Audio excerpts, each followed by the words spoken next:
starting now. Hi, we are group number 15 and we're the Columbia Valley, and that's the wine region that we got for our project. Okay, location. Columbia Valley was first recognized as a wine region in 1984. It is located in central and southern Washington state with a small portion in southern Oregon. It lies on the Columbia River Plateau.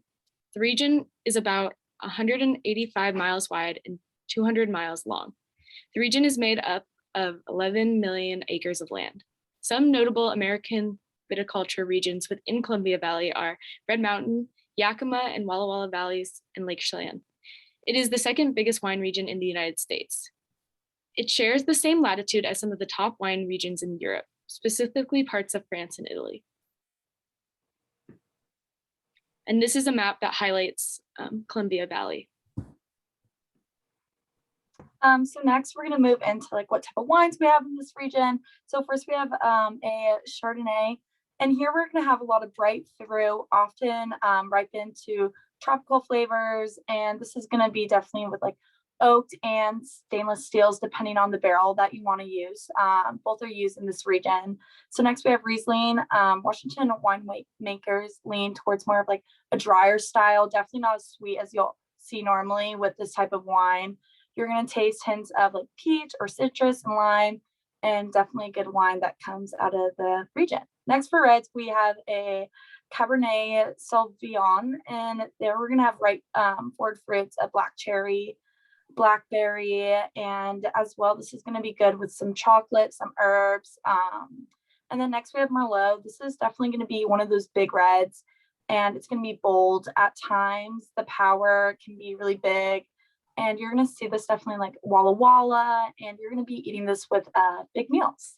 So in the next slide, you can kind of see definitely the variety of wines that we're going to get from the Columbia Valley. It's definitely leans a little more red than white. So yeah.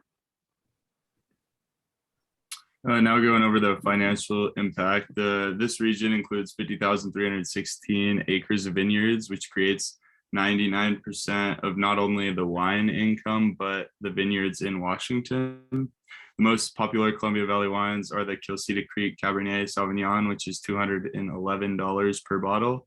The Rich Table Cabernet Sauvignon, which is $19 a bottle. And the Chateau Ste. Michelle Cabernet Sauvignon, which is $14 a bottle. On the right, you can see a little chart of the availability by grape and blend, and you can see that the Cabernet Sauvignon is the top one, almost doubling the second one, which is Riesling. There's also a big variety in pricing to wines in Columbia Valley. As you can see in the top three, it ranges from $14 to $211 a bottle. But here you're available to enjoy higher quality wines with much lower prices. The high wine prices are typically focused on Napa Valley in California. So moving on, we have how the soil and weather conditions affect growing in the Columbia Valley. As opposed to California, which is pretty warm year round, in the Columbia Valley, there are frequently warm days and cooler nights. The warm days, as kind of referenced to in the slide, the warmer days really help with the ripening of the fruit over the growing season, while the cooler nights and then a deep cooling at the end of the growing season help to lock in the acidity of the fruit. And as such, with wines from the Columbia Valley, you're going to see a lot more acidic nature comparatively to, say, something from California.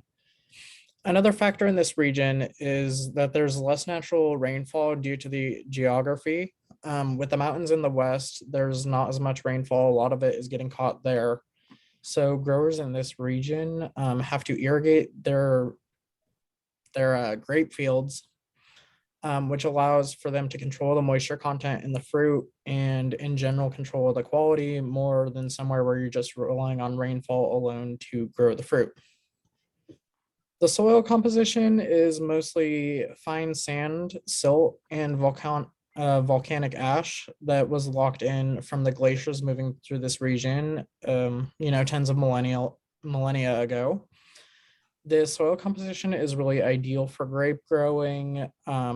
It works really well for like fertilization purposes and stuff like that. And this composition is preserved by cover crops, which are crops growing during the off season to prevent erosion of the soil. Perfect. And lastly, on the history of the region, so the Columbia Valley, as we've stated previously, spans across northern Oregon and into Washington. The first vineyard was on a steep south-facing hill in the Dales that is started a trend that we see into today's vineyards. Vines that were grown there over 100 years ago are still producing wine grapes to this very day. It is the largest wine region in Washington with over 11 million acres and takes up about 99% of all of the viticulture there, as you can see in the bottom right image. And over time with some wineries, they're only getting about 6 inches of rain annually. And so irrigation systems have become a necessity in order to keep those grapes healthy and growing. And along with that, the vineyards that we'll see produce a lot more fruit-like wines, such as Cabernet Sauvignons, Merlot, Chardonnay, Rieslings, Pinot Gris, and a Sauvignon Blanc.